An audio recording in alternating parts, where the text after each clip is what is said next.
Welcome to RB Assamese channel. আজি অসম কুইজৰ চতুৰ্থ খণ্ডটি আৰম্ভ কৰিব ওলাইছোঁ।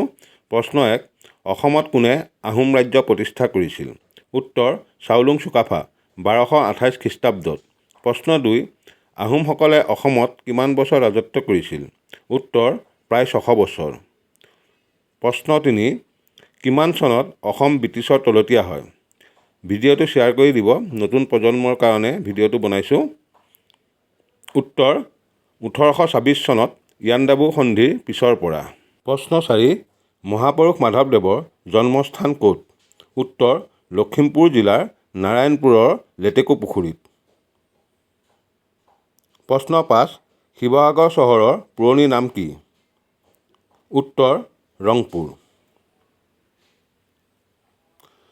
বৰফ পানীৰ গোটা অৱস্থা, বৰফ পানীতকৈ গধুৰ নে পাতল?